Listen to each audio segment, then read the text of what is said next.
दिवसांपूर्वी पुणे महानगरपालिकेत दोन आजी माजी नगरसेविका यांच्यामध्ये जोरदार भांडण झाले आणि त्यांचा तो व्हिडिओ सोशल मीडियावर देखील व्हायरल झाला।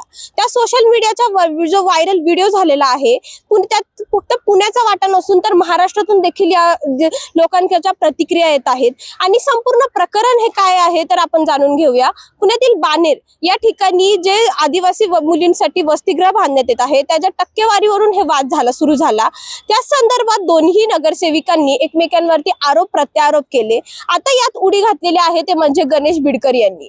गणेश बिडकर आणि या दोन्ही नगरसेविका यांनी काल पत्रकार परिषद घेतली। यामध्ये दोघींनी त्यांनी म्हटलं आहे की हा वाद हा आपापसातला वाद आहे, आमचा कौटुंबिक वाद आहे, यामध्ये कोणत्याही प्रकारचा टक्केवारीचा विषय नाही असं त्यांच्याकडनं सांगण्यात आले आहे। त्यामुळे संपूर्ण प्रकरण काय आहे, काय ह्यामध्ये नेमकं जे विरोधकांनी यावर काय आरोप प्रत्यारोप केलेले आहेत, पूर्ण रिपोर्ट आपण या व्हिडिओच्या माध्यमातून पाहणार आहोत।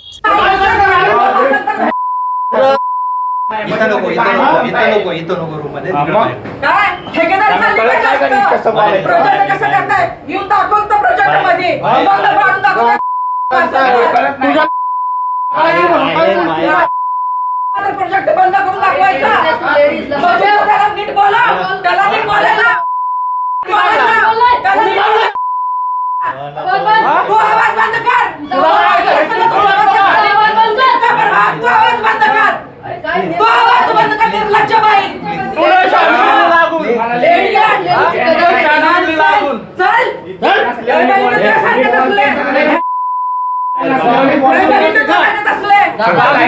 काय कसं प्रोजेक्ट बंद करून दाखव कुणाला कसं बोलतंय,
त्यांना टक्केवारी हवी होती, त्याच्यामुळे हा वाद झालेला आहे। त्यांच्या मनमर्जीतला ठेकेदार आहे तो RR धोत्रे जो आहे, त्यांच्या घरापाशी राहणारा व्यक्ती आहे आणि त्यांना त्याच माणसाला काम पाहिजे, त्याला टक्केवारी पाहिजे म्हणून त्या माझ्या अंगावरती धावून आल्या। माझ्या प्रभागातले हे काम आहे, माझी नगरसेविका झाल्या तुम्ही, मी स्टँडिंग आहे, तुम्ही अजिबात ह्याच्यामध्ये लक्ष घालायचं नाही, आता मी तिथली मालकी नाही, मी बघून घेणार, ह्याच्यावरनं वाद झालेला आहे। निश्चितपणे हा भारतीय जनता पार्टी एक परिवार आहे। हा त्या दिवशी काही त्रयस्थ लोकांच्या वादातनं झालेला वाद होता। हा दोन्ही माझ्या भगिनी एकमेकींना तशा खूप ओळखतही नव्हत्या आणि त्या ठिकाणी गेल्यानंतर तिराईत जी दोन लोक होती ती त्या संदर्भात तिथं आली आणि त्यातनं वाद तयार झाला आणि यांना वाटले ही यांची लोक आहेत, यांना वाटले ही यांची लोक आहेत, तर त्यातनं वाद झाला। तो वाद घरातला वाद होता। आम्ही एकत्रित बसल्यानंतर तो वाद संपुष्टात आलेला आहे। एकमेकांच्या मनातले जे शंका आणि इतर गोष्टी होत्या त्या समोर आल्यानंतर त्या संपूर्ण वादावर आज पडदा पडला। आक्रमक झाल्या होत्या हा सगळा गैरसमज झालेला होता। राहिला प्रश्न कॉन्ट्रॅक्टचं त्यांनी काम केलेलं नाहीये, ते आता प्रशासन त्यांना तुम्ही जाब विचारा की त्यांनी काम चांगलं केलेलं नाहीये, तो काय असेल तो त्यांचा विषय आहे। परिस्थिती अशी आहे की वसतिगृह चांगलं काम व्हावं आणि भारतीय जनता पार्टी आमचे नेते आहेत तर ते नेते आता पाठपुरावा पुढे करतील आणि जो काय आमच्या गैरसमजमधनं जो झालेला वाद आहे तो आता संपलेला आहे की तिराईत व्यक्तीमुळे आमचा हा वाद होता। आता नेत्यांनी सांगितल्याप्रमाणे तो गैरसमजातून झाला होता ना. माझे कार्यकर्ते होते ना त्यांचे कार्यकर्ते.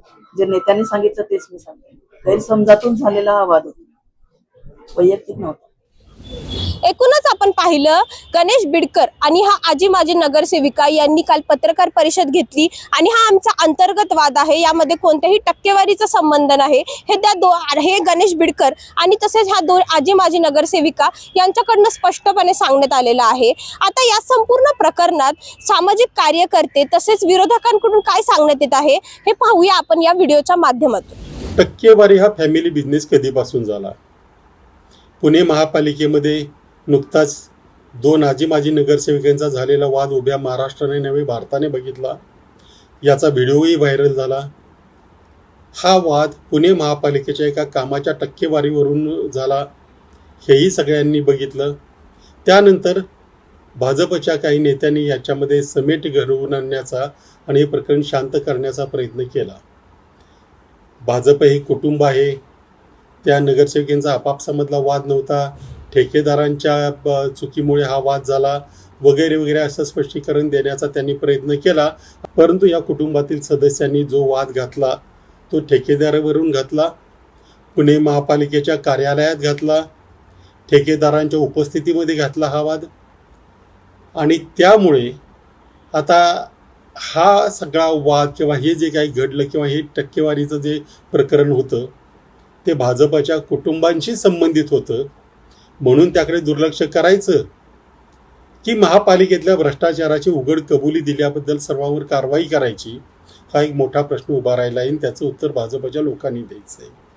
याच्यात कुणाचीच काही चूक नव्हती असं तर सगळे व्हिडिओ बघून कोणी काही म्हणणार नाही.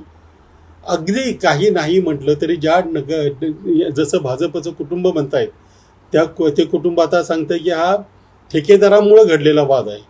मग निदान त्या ठेकेदारावर काही कारवाईची मागणी भारतीय जनता पक्षाने केली का? या सगळ्या प्रश्नांची उत्तरं आता भारतीय जनता पक्षाने द्यायची आहेत. आणि महापालिकेच्या आयुक्तांनी हा जो काही वाद झाला त्या संदर्भात काय भूमिका घेतलेली आहे, कुणावर काही कारवाई केली का, व्हिडिओ मागवून घेतलेत का, काही चौकशी नेमली का, याचाही खुलासा महापालिकेच्या आयुक्तांनी करणं गरजेचं आहे. नाहीतर हा सगळा पुणे महापालिकेमध्ये हल्ली भ्रष्टाचाराची बरीच प्रकरणं चाललीत.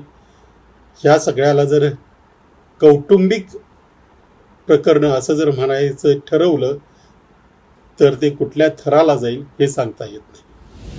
एकूणच आपण पाहू शकतो टक्केवारीतून सुरू झालेला हा वाद आता अंतर्गत आहे, आमच्या कुटुंबातला आहे असे यांच्याकडनं सांगण्यात येत आहे. मात्र टक्केवारीचा विषय कुठं गेला, टक्केवारीचं काय झालं हे देखील महत्त्वाचं असणार आहे. आणि यामध्ये हा संपूर्ण ही जी घटना आहे ती कोणत्या रस्त्यावरती झाली नसून पुणे महानगरपालिकेत झाली. त्यामुळे पुणे महानगरपालिकेचे आयुक्त याकडे लक्ष देणार का, याचे व्हिडिओ मागून घेणार का, यावर काय कारवाई होणार हे पाहणं महत्त्वाचं असणार आहे. पुण्याहून मी पूजा मालुसरे, न्यूज अँकर.